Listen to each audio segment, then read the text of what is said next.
Юль, будешь чай? Нет, спасибо. Ой, привет, как вас зовут? Привет, я Юля. Я Андрей. Я тоже Андрей. Всем привет, я Юля. Вот это поворот! Привет, товарищи, меня зовут Мэри Жейн, я из Филиппин, я изучаю русский язык. Сегодня я поговорю о русских именах. Когда-то я думала, в России их не хватает, потому что очень многие русские, которых я знала, имели одинаковые имена. То, что вы видели в начале видео, это реальная история из моей жизни. Это был первый раз, когда я встретила много русских в одном месте. Раньше я жила в Коливинге, где большинство были русскоязычными.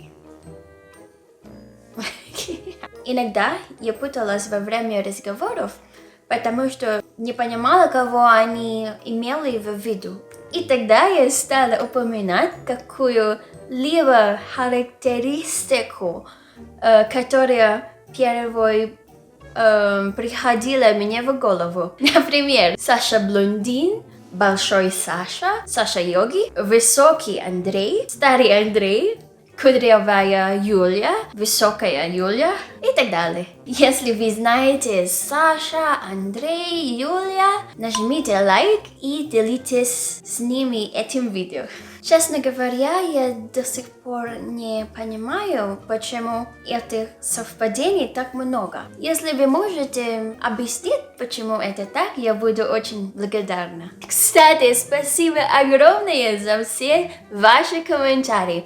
Но я не все понимаю, но я счастлива читать их, потому что оттуда я учу новые слова и фразы. Я обязательно сделаю другое видео, где я буду читать самые популярные или интересные комментарии. Так что продолжайте их писать. Не поймите меня неправильно. Я ничего не имею против русских имен, и многие мне очень нравятся. Я знаю, о чем некоторые из вас подумали, но нет, Юра не одно из моих любимых. Но это тоже хорошее имя, но мне больше нравятся Наталья, Анастасия, Татьяна, София, Екатерина тоже мне нравится, и Алина, у меня есть подруга Алина зовут, ну очень красивая и умная тоже. Александра тоже хорошее имя. И что еще? Мне нравится тоже Николай, Никита, Андрей, Антон, Матвей, Кирилл, Ярослав, хорошее имя тоже. Ну, все. К сожалению, у меня нету ни одного друга по имени Юра. Но ничего страшного, я переживу. Еще есть такие имена, которые звучат забавно для меня. Арина на тагалском это мука. Ульяна на тагалском звучит как слово ульянин, что значит забывчивый. Максим, похоже на Максим, означает кислый. Не переживайте, Максим, ну, я уверена, для кого-нибудь вы точно сладкий. Василий напоминает мне английское слово silly, что означает дурашка.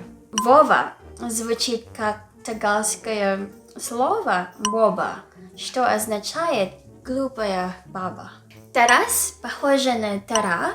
На тагалском это пошли. Тара, пошли. Ина похоже на ина. На тагалском это означает мать. Mother. Мать. Тома это сленговое слово распитие алкоголя. А ну-пре, тома таю мамая? Эй, чувак, выпьем позже. Ну, это то, что мне пришло в голову. Наверное, можно найти намного больше. Маша, будешь чай? Это не Маша, это Мария. Не Маша и Мария. И Машуня, Машенька, Маруся, Машка. Нифига себе. Еще кое-что сбивает с толку в русских именах – это варианты. Честно говоря, я нахожу эти варианты очень милыми. Поэтому, когда я встречаю новых русских друзей, я всегда зову их вот так. Сашенька, Оленька, Васечка, Катенька, Антошка, и так далее. Иногда это тоже сбивает меня с толку, потому что я не понимаю, как они пришли к этим именам. Ведь они довольно далеко от оригинала. Например, Вова, Владимир и Гоша, Григория. Еще кое-что, что удивило меня в России, это что вы легко можете поменять свое имя и фамилию. У меня есть классная русская подруга, которая изменила свою фамилию на Бриллиант. Так что теперь к ней обращается мисс Бриллиант. Гениально. Кстати, на Филиппинах детей называют очень по-разному и совсем не так, как в России. Если вы хотите, я могу рассказать об этом в следующих видео. Ну, просто напишите в комментариях, если вот это интересно. Привет. Я тоже Андрей.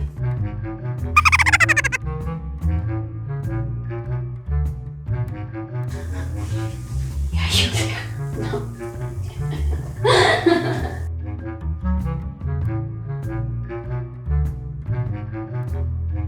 Юль, будешь чай? Ой.